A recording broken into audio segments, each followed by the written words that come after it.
Hey, The Rock and Diddy needs a body, and I don't think that he's going to stop until he gets one.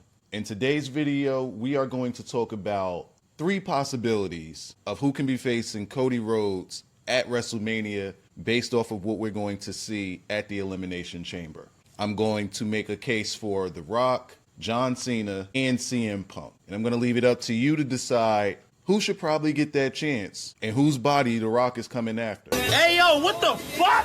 But before that, we got some housekeeping to do. First of all, for the ladies, I see you, 5%. You ladies are still going to get your 1 female video a week. I'm going to give you at least 1 per week. So rock with me. And 2, 81% of you guys are not subscribed to me. So, you know what I want. You just don't want to give it to me. Give it to me. Give me what I want. yeah, I'm going to need you to go on ahead and hit the subscribe button, man. We put in work over here because we have a goal of 500 subscribers to reach by the end of February. And I think that we're going up and up and up. Give me what I want, or I'm going to continue to hurt people you love. Give me what I want. And now that that's all out of the way, let's lock in. Okay, let's get the easy one out of the way first. CM Punk joining The Rock, well, or giving The Rock his soul, which is still a crazy statement to me. Let's start there. CM Punk at this point will do anything to get into WrestleMania. The chances of him joining and siding with The Rock, pretty decent. All he has to do is sell his soul. Something that he's never said that he was against. I know I keep mentioning this in almost every video, but there is the possibility that CM Punk can make a deal with the devil, being The Rock, by favor of Paul Heyman. I mean, Rock is still kind of bloodline, right? Now, in the promo that we had with CM Punk and Cody Rhodes, Punk told Cody, if I stab you, it's going to be from the front. Which means at Elimination Chamber, let's say that Punk was to side with The Rock, it'll be very blatant that the favor came in at that point in the Elimination Chamber. That way Cody sees everything playing out. By the way, in order for these things to happen, Cody has to turn down The Rock at Elimination Chamber, and this is where Rock gets to flex his muscle. So hey, if Cody doesn't want to be his champion, if Cody doesn't want to sell his soul, then he'll just find someone else that can. The problem comes after this, which is where do we go with a CM Punk if he were to join the side of The Rock? I don't know how much more of a story we can get with that because Punk's story is pretty simple. He wants to headline and main event a WrestleMania. And again, I think it's going to be by any means necessary. So if he does that, and it's going to be pretty cut and dry when they do, they start building their feud. Cody's disgusted with Punk's decision. Punk did what he had to do to get to where he's going. Pretty straightforward. So Punk's story ends there. Let's say he becomes champion at WrestleMania, which I think is pretty unlikely. Then what do we get? What do we do? Who knows? I don't really see much happening by way of that. Where does the story continue with CM Punk and The Rock? Again, I don't really see much legs in that. If they gave more layers to CM Punk as far as what his goals are, then we have a lot more to work with. But right now, CM Punk set the bar so low, which is I want to main event WrestleMania, that it starts and ends there. And now that we think about it, CM Punk can talk you into the building. But once you peel back the layers of what it is that his actual character is designed behind, it's not much there. It's just a guy that wants to main event WrestleMania. Just like Jey Uso, Jimmy Uso, Kevin Owens, Sami Zayn, and people like that have done. It doesn't hold the weight that it quite once did once before. It's not that deep. Now let's talk about something we could sink our teeth into. John Cena turning corporate.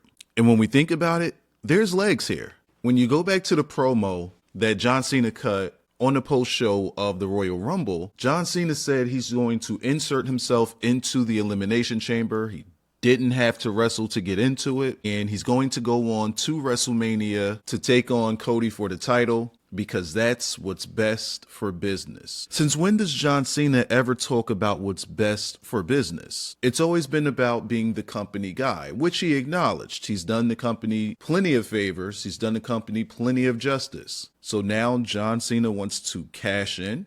It's kind of not the character that we know of a John Cena. So think about it. If you ever watch Dragon Ball Z and you go back to the Majin Buu saga, In order for Majin Vegeta to be born, he just had to show a little bit of evil that was still in his heart, even though he had turned completely babyface. And once they saw that little bit of evil, they were able to take over his soul. So if we take an element like that, we sprinkle a little Rock in there, we throw in a little John Cena, like, there it is. Now we finally got that bit of controversy. We can work with that. So how do we get to John Cena joining The Rock? I would set it up this way. Cody Rhodes turns down The Rock's advances of wanting his hold. And Rock, guy says he has all the power, so he can do what he wants. He pulls some strings, he does some things to help John Cena win the Elimination Chamber, unbeknownst to him. Somehow, Cena wins because of something that The Rock has done. I don't know what that thing could be, but use your imagination. We're fantasy booking here. And that leads us to the road to WrestleMania, where we have John Cena and Cody Rhodes cutting their promos, telling their stories to try to get the match over. And it could be one of those matches where the build just isn't all that great and people are down on it. But the payoff becoming how the match ends, in which we can have The Rock blatantly help John Cena win the championship. And then we find out later that John Cena was in on it the entire time. Then we can have, so let's go back even further. Let's go years back to about 2012, when they were hinting at John Cena turning heel to go against The Rock. And if you remember, John Cena said, okay, you guys want me to turn heel? Then he showed a video of him turning his foot and say, there you go, I turned heel.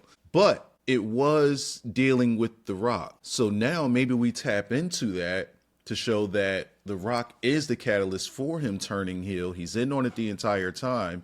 And then we can have a run with John Cena as the champion, as the corporate champion, because he knows what's best for business. And we finally get the heel John Cena that we've always wanted. And it just be for a short time. He's got a year to work with. So let's say he does it for about 5 to 6 months. That still leaves him another half a year to redeem himself as the babyface that he's always been and have the correct send off that way. I'm not against this idea. And last but not least, we have The Rock himself, who again has all of the power in the wrestling world. He can insert himself into the Elimination Chamber, a la Brock Lesnar asserting himself into the Money in the Bank match at the very end, or Roman Reigns inserting himself into the match with Bray Wyatt and Braun Strowman to win the Universal Championship. So we can't act like these things haven't happened before. It's like, hey, what are you doing here in this match? I got power, I'm here to win it.